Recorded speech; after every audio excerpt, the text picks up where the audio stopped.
Opa, beleza? Vamos falar hoje de direito constitucional, mais especificamente das espécies legislativas, porque a gente vê aí frequentemente as pessoas invocando o vocábulo lei, né? Falam, não, porque a lei no Brasil é muito fraca, tal lei permite isso, a lei precisa ser mudada, a gente tem direito nos termos da lei, e quando a gente fala em lei, a gente fala em lato sensu, né? Uma portaria de uma empresa pública, uma indústria pública, também é lei, porém não é lei em sentido stricto sensu, né?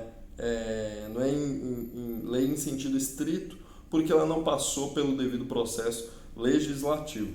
E aqui a gente diferencia o devido processo legislativo no âmbito constitucional do devido processo legal que ficou lá no âmbito processual. A base para o processo legislativo é o artigo 59 da Constituição Federal, que traz as espécies legislativas, né? E nós vamos falar de cada uma delas com suas peculiaridades, tá? Em primeiro lugar, as emendas à Constituição, elas têm por objetivo alterar o texto constitucional, expressando então o poder constituinte originário. Afinal de contas, se nós temos uma mudança da ordem constitucional, isso é uma expressão do poder constituinte originário. Elas seguem o rito do artigo 60 da Constituição Federal, parágrafo 2º, e não há que se falar em sanção ou veto presidencial.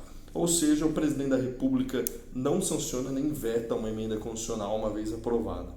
Ela possui alguns tipos de limitações, são três as limitações: as circunstanciais, as materiais e as procedimentais, tá? Falando em primeiro lugar das limitações circunstanciais, a gente tem lá o parágrafo 1º, que traz algumas hipóteses, salvo engano, não podemos emendar a Constituição na vigência de intervenção federal, estado de sítio.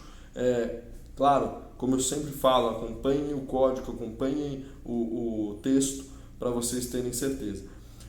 Possui sim limitações materiais que estão expressas no parágrafo 4º, nas cláusulas pétreas. Então, nenhuma emenda constitucional pode ser em sentido de abolir o Pacto Federativo.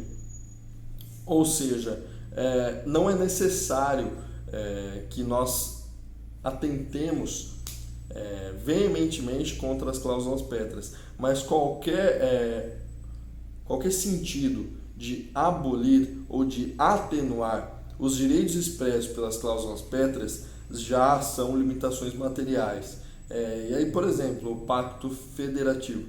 Se a gente fala que, por exemplo, os municípios podem ser extintos, isso já é uma afronta ao Pacto Federativo. Então, nós não precisamos necessariamente elaborar um texto assim, fica vedado o Pacto Federativo. Isso é claro, uma atenta ao Pacto Federativo, obviamente. Mas qualquer outra lei que faça a mínima interferência nas cláusulas pétreas já são limitações materiais e não podem ser aprovadas, não podem emendar a Constituição. Elas também possuem as limitações procedimentais, nos termos do parágrafo 5º. E aí a gente lembra que uma sessão legislativa é basicamente um ano de trabalho do Poder Legislativo. E aí, nesse caso, nos termos do parágrafo 5º do artigo 60, não pode ser votada uma mesma emenda constitucional já rejeitada na mesma sessão legislativa. Deve-se aguardar a próxima sessão legislativa para que seja votada essa emenda constitucional. Beleza, fechamos a emenda da Constituição, vamos falando aí de leis complementares. As leis complementares é fácil da gente decorar, elas só cabem quando a Constituição é explícita. Então, como por exemplo, função tal será exercida via lei complementar, ou caberá a lei complementar disciplinar tais assuntos. Então, a lei complementar só é usada quando está escrito na Constituição. Não está escrito, a gente analisa e vê quais são as outras espécies possíveis e vai excluindo até chegar em, por exemplo, as leis ordinárias. O que são as leis ordinárias? São todas as leis em que não há o vocábulo complementar, né? Então, por exemplo, quando nós temos lá num texto, num determinado parágrafo da Constituição, lei disporá sobre tal, ou lei disciplinará tal matéria. Quando a gente fala em lei sem o vocábulo complementar, a gente está falando com as leis ordinárias, né? Então, para a gente decorar, lei complementar explícito, lei ordinária é sempre implícito no texto constitucional. Passando, vamos falar de leis delegadas.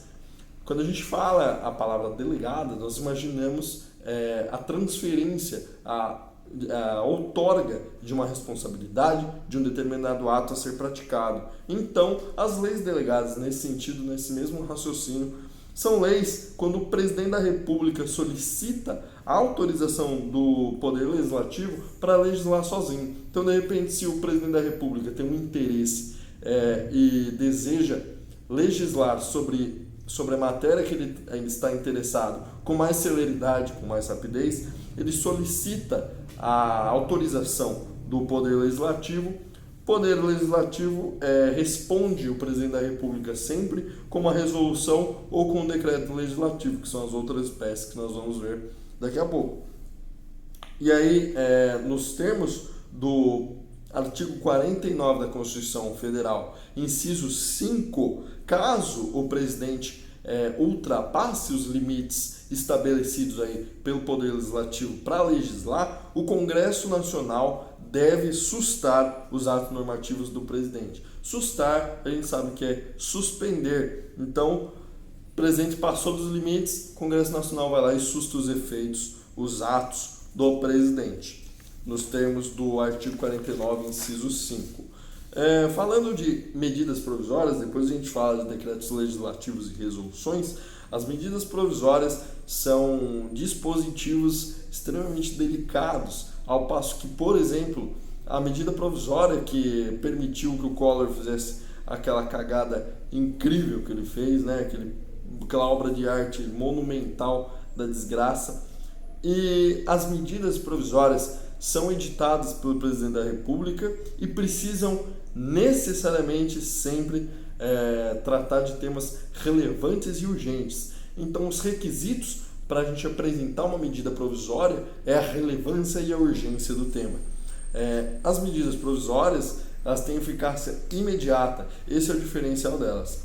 E aí, tendo eficácia imediata, a votação, a aprovação da medida provisória como lei é posterior. Se aprovada pelo Congresso Nacional, ela é convertida em lei ordinária e, se não for aprovada, perde a eficácia.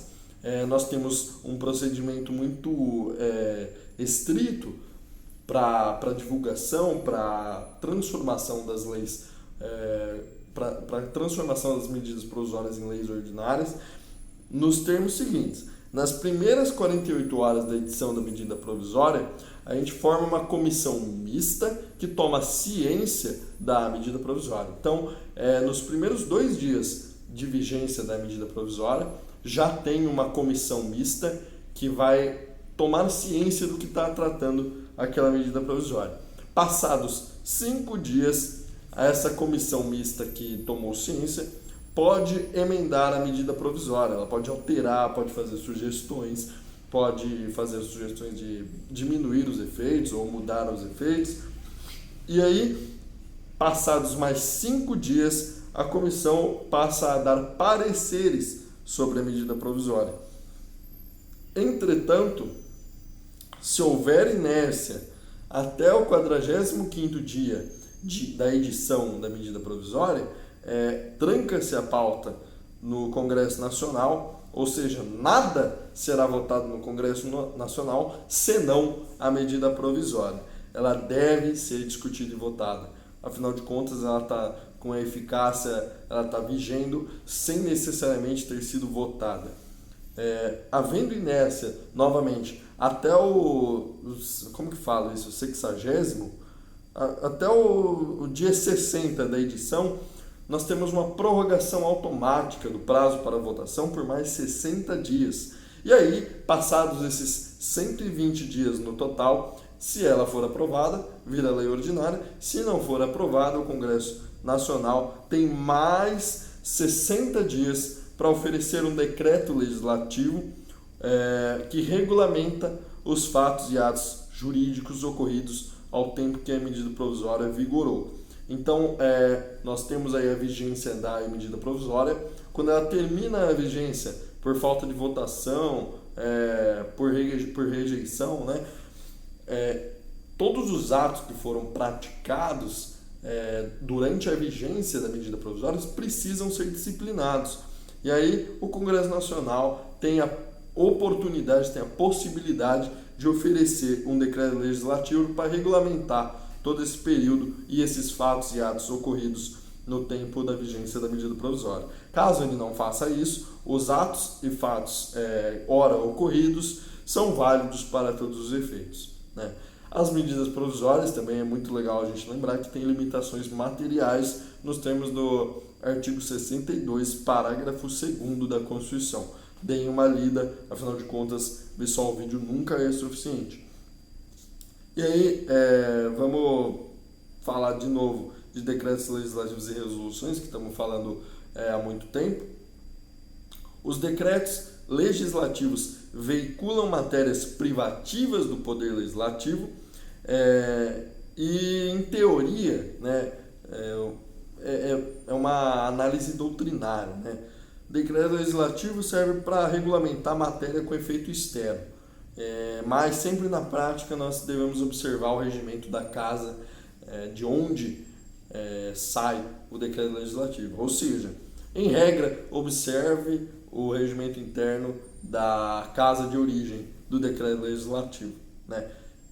E jamais confundam decreto legislativo com decreto-lei e nem confundam com decreto apenas. O decreto-lei ele não existe mais hoje no ordenamento normativo constitucional, veio a ser substituído pela medida provisória, e também não podemos confundir decreto legislativo com decreto, que veiculam matérias privativas do presidente da República nos termos do artigo 84, inciso 4, tá? E por último, finalizando, as resoluções. As resoluções veiculam matérias privativas do Poder Legislativo, em teoria, em doutrina, com efeito interno, ad internum, mas na prática, novamente, devemos observar o regimento interno da Casa, que disciplinará aonde cabe decreto legislativo e onde cabe resolução. Essa foi a aula de direito constitucional, parte de espécies legislativas. Eu espero que vocês tenham gostado.